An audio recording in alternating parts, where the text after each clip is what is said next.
Olá pessoal, tudo bem com vocês? Estamos retomando nossas aulas e hoje com um assunto novo, o assunto de propriedades coligativas, um pouco sobre eletrólitos e íons em solução aquosa, certo? Para iniciar, eu coloquei 4 imagens aqui, certo? E queria fazer algumas perguntas a vocês. Vocês já se perguntaram por que em países frios utiliza-se etileno glicol na água que tem dentro do carro para que ela não congele? E se vocês já se perguntaram se quando adicionamos sal a uma água que vai ferver para fazer um arroz ou um macarrão, demora mais tempo para ela entrar em ebulição, para ela ferver? E também nas geleiras, se quando adicionamos um sal, faz com que a água ela não congele totalmente? E por que adicionamos sal à carne? Para que ela dure mais tempo, para que ela não fique ruim, não estrague. Então, essas perguntas, elas são respondidas pelas propriedades coligativas. O que quer dizer propriedades coligativas?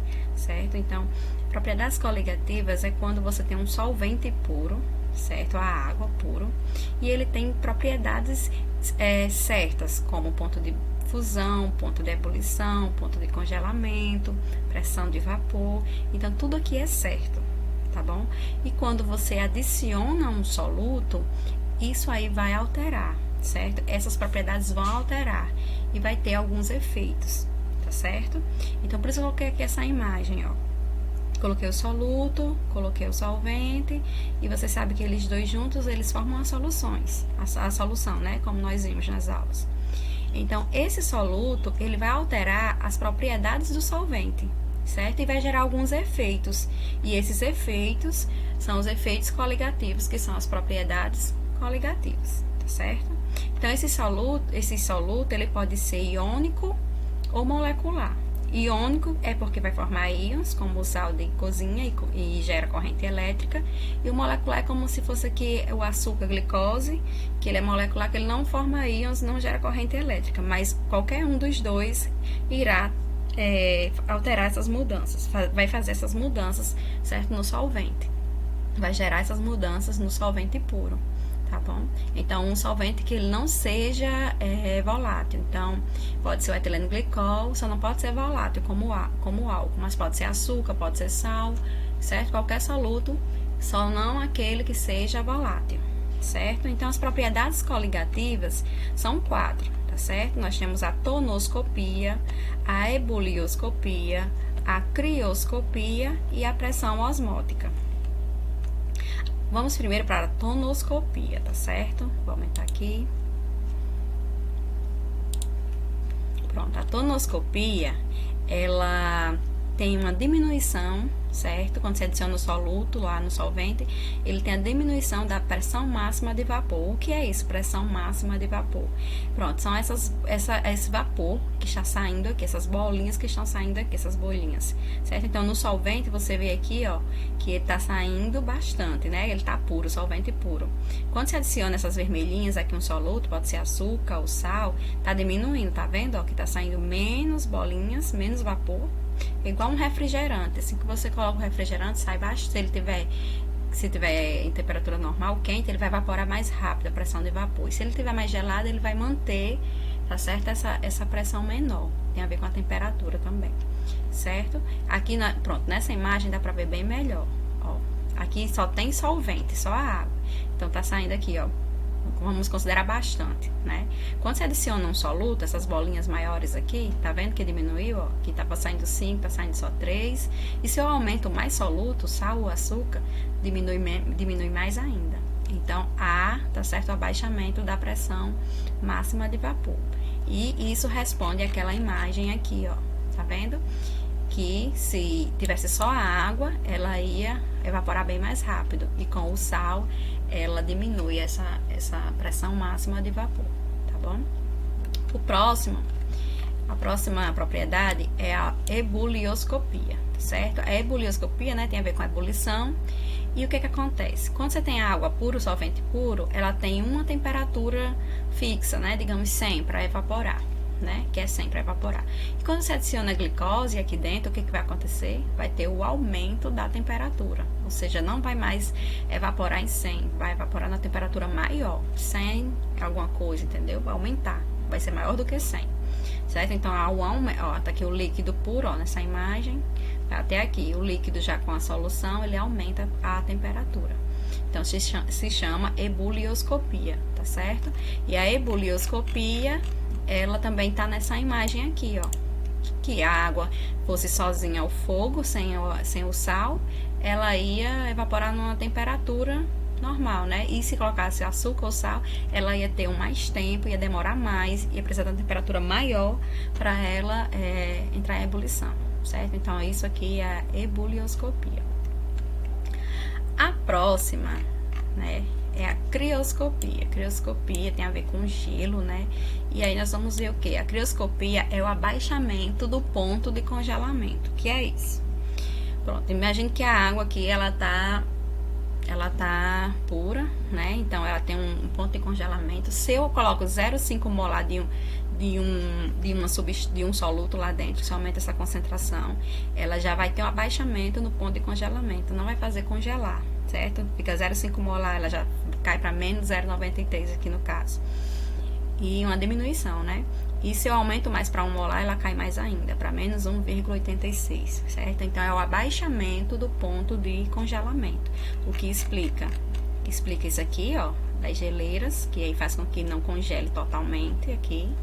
E explica também, deixa eu vir para cá, explica a questão do etileno glicol para não congelar a água lá dos radiadores dos carros, dos automóveis em países muito frios, porque se não houvesse esse soluto lá, talvez pudesse congelar. Então, eles usam para abaixar e que ela não congele, faça com que a água não congele, certo? E a última propriedade, certo, é a pressão osmótica ou osmose, certo? Que é a passagem do meio menos concentrado para o mais concentrado. É como se o soluto ele puxasse, certo? A parte menos concentrada, tá? Aqui, por exemplo, né, ó, puxando. Aqui pronto, tá as duas iguais, né? A solução aqui é mais concentrada com soluto e aqui o solvente puro. E aqui uma solução, né, com soluto. E com certo tempo vai ter uma membrana aqui no meio, ele vai permear essa membrana. E aí vai haver a passagem do líquido aqui, ó, tá vendo que passou, aumentou? Então, é a passagem do meio menos concentrado para o mais concentrado. E isso explica a carne. A carne, você coloca sal ao redor dela e dentro dela tem água. E o que vai acontecer? O sal vai sugar a água da carne. E aí tira a água e aí você pode passar por mais tempo. A carne, você pode, não apodrece, passa por mais tempo, a durabilidade. Isso acontece também com saladas, por exemplo. Você pega uma alface e aí você coloca um pouquinho de sal. Se você deixar por um certo tempo, a água do alface, ela vai passar, o sal vai retirar aquela água e desidratar. E aí ela fica bem murchinha e fica com líquido ao redor. Então, é como se fosse para desidratar, tá certo? Desidratar. Então, passa do meio menos concentrado para o mais concentrado, que é o sal, né? A água da carne passando para o sal, que é mais concentrado. Então, isso aqui se chama pressão osmótica ou osmose, certo? E aqui também, nessa pressão osmótica, uma observação da osmose reversa, que é o quê? É usado para dessalinizar as águas salgadas. Você tirar o sal da água salgada e tornar ela potável, certo? É você exercer uma pressão, como tem aqui, ó. Você vai forçar, porque naturalmente, sempre naturalmente, é a passagem do menos concentrado para o mais concentrado. E aqui nós vamos exercer, para fazer o inverso, né, a osmose reversa, nós vamos exercer uma força, uma pressão, para que a parte mais concentrada passe para a menos concentrada. Então, imagine que isso aqui seja a água do mar, salgada, e aqui seja a água doce. Se não tivesse essa pressão aqui, a água do mar, ela viria passando normalmente, como passou aqui. Mas como eu quero transformar a água salgada cheia de sais em água doce, em água sem sais, né, eu tenho que exercer essa pressão aqui para que ela passe para cá. Então, aqui, exercer uma força, né, externa, que já acontece em vários países aí para dessalinizar, né, as águas. desalinizar as águas salgadas e transformar em água potável. E aí eu exerço essa pressão e aí eu passo do meio mais concentrado para o menos concentrado, certo? Então a osmose normal, naturalmente, é do meio menos concentrado para o mais concentrado. E a osmose reversa, que é usado nesse tipo de tratamento de água, é passando do meio mais concentrado para do meio mais concentrado para o menos concentrado. Esse se chama osmose reversa, certo? Eu peguei uma parte do livro também aqui, certo? Que aqui diz, ó, o conceito de propriedades coligativas. Observem as imagens a seguir. Você já se fez estas perguntas? Ó, é possível conservar uma carne usando apenas sal? Por quê? Então, nós sabemos que conservamos a água e esse processo é o que? A osmose, né? A água da carne vai sair através do sal para o sal vai sugar essa carne. Então, é a osmose.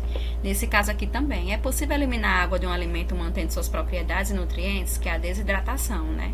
Você tira toda a água e aí tem muitos alimentos que a gente pode encontrar desidratados no supermercado, maçã, e aí dura muito tempo e também não perde os nutrientes. Mas também eles sofrem pressão, né? Uma pressão bem para não perder os nutrientes. Aqui, também seria osmose também nesse caso. Aqui, por que a água em ebulição para de ferver quando se joga sal ou açúcar sobre ela? Nós sabemos que vai aumentar o ponto de ebulição, né? Então, se a gente jogar assim que vai ferver, ela já vai parar, porque vai precisar de mais temperatura para ela voltar a ferver. Então, se ela tá fervendo e coloca o sal, vai parar um pouco de ferver naquele momento, certo? Isso se chama ebulioscopia, nesse caso aqui, né? Vai aumentar o ponto de ebulição. Aqui pergunta, é possível obter água potável da água do mar? Como? Pela osmose reversa, né? Você exerce uma pressão para que passe do meio mais concentrado para o menos concentrado. Porque a osmose é essa daqui. Sempre a água do meio menos concentrado, que não tem nada de sais, para o mais concentrado, né? Como foi aqui. E a osmose reversa é o tratamento da água. E você pegar uma água salgada, exercer uma pressão e transformar ela em água potável, né? Que é a osmose reversa aqui. Aí aqui. Por que a água do mar permanece líquida mesmo quando a temperatura ambiente está abaixo de zero? Devido ao abaixamento do ponto de congelamento, né? A crioscopia. Coloca sal e aí não consegue congelar totalmente, né? Ficam aqui só geleiras, mas a água permanece líquida. Aqui, é possível impedir que a água congele nos radiadores de automóveis em lugares muito frios? Sim, colocando, né, esse soluto, que é líquido, mas é um soluto porque ele não é volátil, que é o etileno glicol, coloca lá e ele abaixa o ponto de congelamento e a água não congela lá nos radiadores, porque lá é muito frios lá, né?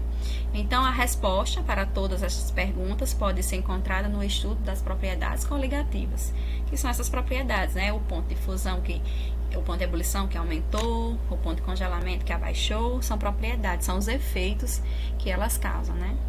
E o que são propriedades coligativas? Está aqui.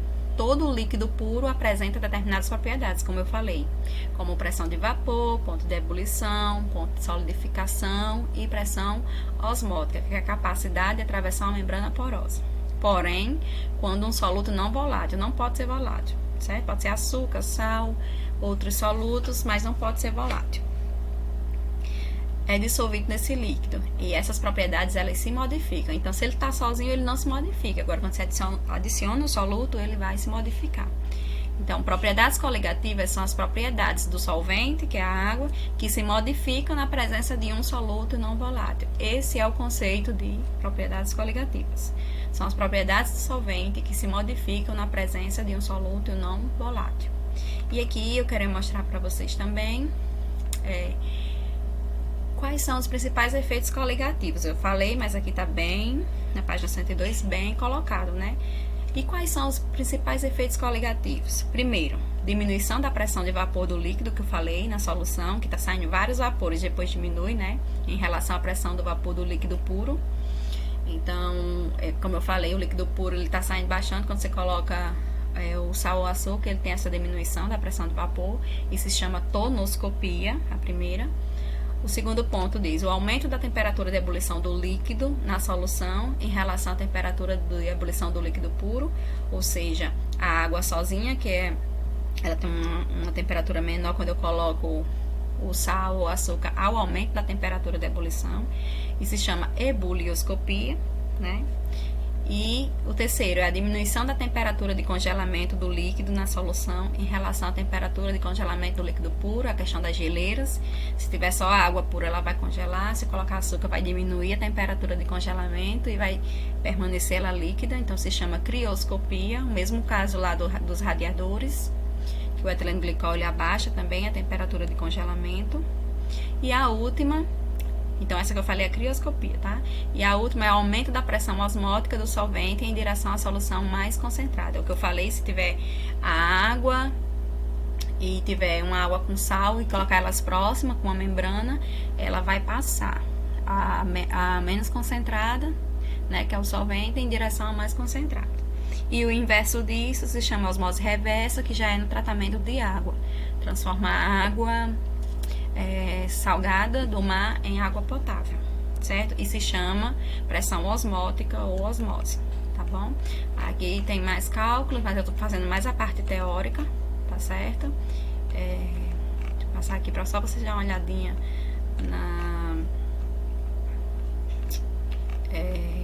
na parte que fala da água, tá certo? Ó, aqui tudo é para vocês verem um pouco da crioscopia, de todos eles, as geleiras, certo? Ó, da osmose, ó, aqui da salada, tá vendo, ó? A salada recém-preparada, como ela tá bem feitinha, e a salada com os temperos, algum tempo após o preparo. Então, ela acaba murchando, né? Ficando bem sequinha, porque retirou a água, que era o solvente puro, passou para a parte mais concentrada lá. E esse, você começa a ver que saiu a água da planta, desidratou, né? Da salada, aliás. Pronto, e aqui é da osmose reversa que eu queria falar, ó, que é do tratamento, certo? Que é o tratamento de água, que aqui ele diz, ó, para impedir, se separamos em uma câmara água salgada e água doce, por meio da membrana semipermeável, a água doce passará espontaneamente através da membrana com determinada pressão na tentativa de diluir a água salgada. Então, a osmose normal aqui passando, né? Da água doce normal para a água salgada. Aí, para impedir que a água doce atravesse a membrana semipermeável em direção à água salgada, é preciso exercer uma pressão no sentido inverso. Então, começa agora a osmose reversa. Você colocar uma força, uma pressão para que a parte mais concentrada passe para a menos concentrada. E tá aqui, ó, igual a pressão exercida pela água doce. Essa pressão é denominada de pressão osmótica, mas exercemos uma pressão sobre a água salgada superior à pressão osmótica, ocorre o inverso, ou seja, a osmose reversa. O solvente começa a atravessar a membrana semipermeável no sentido da solução mais concentrada para a mais diluída. Eu só queria mostrar um pouco sobre a osmose reversa, tá bom? A osmose normal, pressão osmótica, é sempre da menos concentrada para a mais concentrada. E a osmose reversa é da mais concentrada com uma pressão exercida, né, que não é naturalmente, como a osmose, passando da mais concentrada para a menos concentrada, certo? E aí você pode transformar a água salgada em água potável, que já é feito em alguns países. Em alguns lugares já está sendo feito isso, sim. Então, gente, é isso a aula. As questões serão teóricas, tá bom? E era isso. Então, obrigada, fiquem com Deus.